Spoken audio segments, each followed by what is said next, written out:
Hello பசங்களா, welcome. இன்னைக்கு நம்ம யூனிட் 3 கரண்ட் எலக்ட்ரிசிட்டில இருந்து ஒரு சூப்பர் இன்ட்ரெஸ்டிங் டாபிக் பார்க்க போறோம். எலக்ட்ரிக் கரண்ட்ஸ் இன் கண்டக்டர்ஸ். இந்த கான்செப்ட் பிசிக்ஸ்ல ரொம்ப ரொம்ப பேசிக் அண்ட் இம்பார்ட்டன்ட். நீங்க இதை கரெக்டா புரிஞ்சுக்கிட்டா எக்ஸாம்ல ஃபுல் மார்க்ஸ் வாங்குறது மட்டும் இல்ல, பிசிக்ஸ் உங்களுக்கு ரொம்ப ஈஸியா ஆகிடும். Let's start.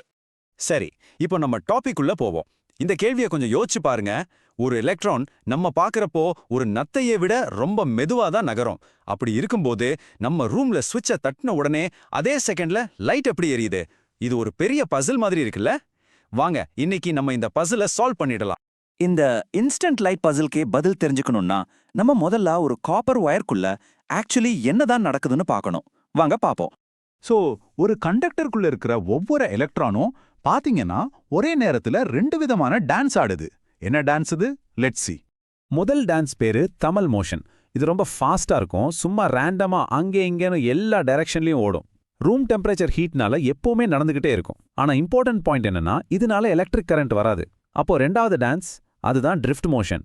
நம்ம ஒரு பேட்டரியை கனெக்ட் பண்ணும்போது மட்டும்தான் இது நடக்கும். இது ரொம்ப ரொம்ப ஸ்லோவா ஒரே ஒரு பர்டிகுலர் டைரக்ஷன்ல நகரும்.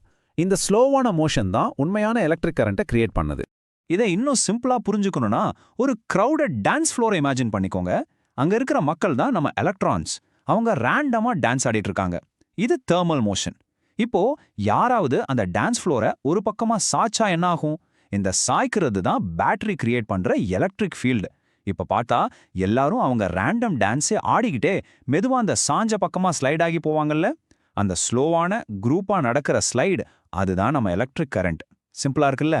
சரி, இப்போ நம்ம கிட்ட ஒரு கலெக்டிவ் ஃப்ளோ ஆஃப் சார்ஜ் இருக்கு. இந்த சார்ஜ் ஃப்ளோவை பிசிக்ஸ்ல எப்படி மெஷர் பண்றாங்க அதை பார்ப்போம். ஸோ எலக்ட்ரிக் கரண்ட், அதாவது ஐ, என்னன்னா ஒரு வயர்ல ஒரு பர்டிகுலர் பாயிண்ட்டை ஒரு செகண்ட்ல எவ்வளோ டோட்டல் சார்ஜ் Q கடந்து போகுதுங்கிறது தான்.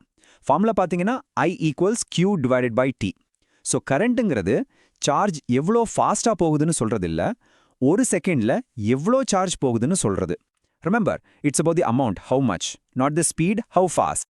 இதே கரண்ட்டை நம்ம மைக்ரோஸ்கோபிக் லெவல்ல, அதாவது எலக்ட்ரான் லெவல்ல பார்த்தா ஃபார்முலா கொஞ்சம் மாறும். I equals N times E times A times VD. இங்க என்னங்கிறது ஒரு பர்டிகுலர் வால்யூம்ல எவ்வளோ ஃப்ரீ எலக்ட்ரான்ஸ் இருக்குன்னு சொல்லுது. E உங்களுக்கே தெரியும், எலக்ட்ரானோட சார்ஜ். A ஒயரோட cross sectional area. And finally VD தான் நம்ம பார்த்தோமே, அந்த ஸ்லோவான ட்ரிஃப்ட் வெலாசிட்டி. இந்த ஃபார்முலா தான் மேக்ரோஸ்காபிக் கரண்ட்டை எலக்ட்ரானோட மைக்ரோஸ்காபிக் வேர்ல்டு கூட கனெக்ட் பண்ணுது. சரி, இப்போதான் இன்ட்ரெஸ்டிங் பார்ட்டுக்கு வரும். இந்த மைக்ரோஸ்கோபிக் ஃபார்முலாவை வச்சு ஒரு எலக்ட்ரான் உண்மையாவே எவ்வளோ ஸ்பீட்ல தான் போகுதுன்னு நம்ம கால்குலேட் பண்ண போறோம். ரெடியா? நம்ம ஒரு சிம்பிள் எக்ஸாம்பிள் எடுத்துக்கலாம். ஒரு காப்பர் வயர்ல 1 ஆம்பியர் கரண்ட் போகுதுன்னு வச்சுக்கோங்க. வயரோட ஏரியா 1 மில்லிமீட்டர் ஸ்கொயர். காப்பரோட எலக்ட்ரான் டென்சிட்டி, அதாவது N, and electron charge E வேல்யூஸும் கான்ஸ்டன்ட் தான். இப்போ நமக்கு தேவை VD. ஸோ நம்ம ஃபார்முலாவை ரீஅரேஞ்ச் பண்ணினா VD equals I divided by N times E times A. இப்போ இந்த வேல்யூஸ் எல்லாம் ஃபார்முலால போட்டு பார்த்தா நமக்கு கிடைக்கிற இந்த ட்ரிஃப்ட் வெலாசிட்டி பாத்தீங்கன்னா வெறும் 0.074 மில்லிமீட்டர்ஸ் பர் செகண்ட். ஆமா, நீங்க கேட்டது சரிதான், மில்லிமீட்டர்ஸ் பர் செகண்ட். ஒரு நத்தை கூட இதை விட ஃபாஸ்டா போகும். ரொம்ப ஆச்சரியமா இருக்குல்ல?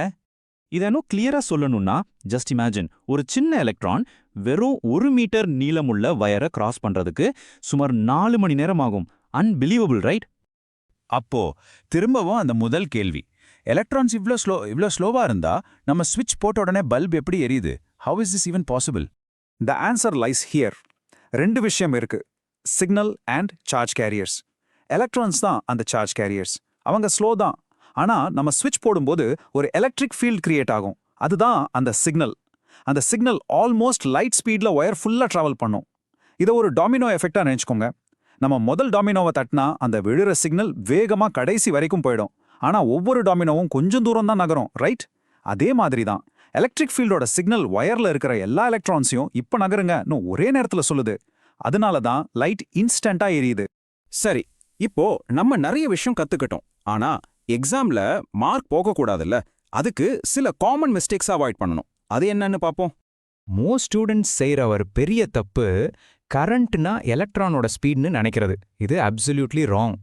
கரெக்டான எக்ஸ்பிளனேஷன் என்னன்னா, கரண்ட்டுங்கிறது ஒரு செகண்ட்ல எவ்வளோ சார்ஜ் பாஸ் ஆகுதுங்கிறது தான். மறுபடியும் சொல்றேன், it's about how much, not how fast.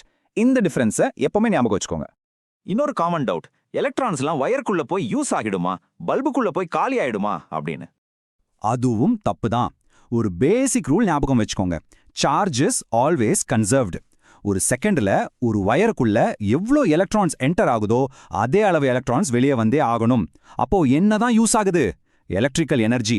The electrons are just energy delivery boys, அவ்வளோதான். எனர்ஜியை மட்டும்தான் கொடுக்குதே தவிர அது காலி ஆகிறதில்ல. ஓகே, சோ இன்னைக்கு கிளாஸ்ல நம்ம படிச்சத எக்ஸாம் பாயிண்ட் ஆஃப் வியூல ஒரு குவிக் சம்மரி பார்த்துடலாமா? இந்த பாயிண்ட்ஸ் ரொம்ப முக்கியம். முதல்ல எலக்ட்ரிக் கரண்ட் I என்பது rate of flow of charge. Formula I equal to Q/T. ரெண்டாவது, கரண்ட்டுக்கு காரணம் ஸ்லோவான ட்ரிஃப்ட் மோஷன் தான், ஃபாஸ்டான ரேண்டம் மோஷன் கிடையாது. மூணாவது, ட்ரிஃப்ட் வெலாசிட்டியோட ஸ்பீட் ரொம்ப ரொம்ப கம்மி, மில்லிமீட்டர் per செகண்ட்ல இருக்கும். நாலாவது, ஆனா எலக்ட்ரிக் எஃபெக்ட் இன்ஸ்டன்டா இருக்கும், because the electric field travels at nearly the speed of light. கடைசியா, ஒரு சீரிஸ் சர்க்யூட்ல கரண்ட் என்னைக்குமே கன்சர்வ் ஆகும், எல்லா இடத்துலயும் அது கான்ஸ்டன்டா தான் இருக்கும். சரி, எல்லாம் முடிஞ்சிச்சு. இப்போ உங்களுக்கு ஒரு சின்ன ஹோம்வொர்க் கொஸ்டின்.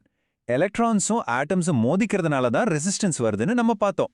அப்போ இந்த கொலிஷன்ஸ், அதாவது இடுப்புகளே இல்லாத ஜீரோ கொலிஷன்ஸ் இருக்கிற ஒரு மெட்டீரியலை இமேஜின் பண்ணி பார்த்தீங்களா? அங்க என்ன நடக்கும் யோசிச்சு பாருங்க. இதுதான் நம்ம அடுத்த டாபிக் ஒரு லீட். Think about it. நம்ம அடுத்த கிளாஸ்ல மீட்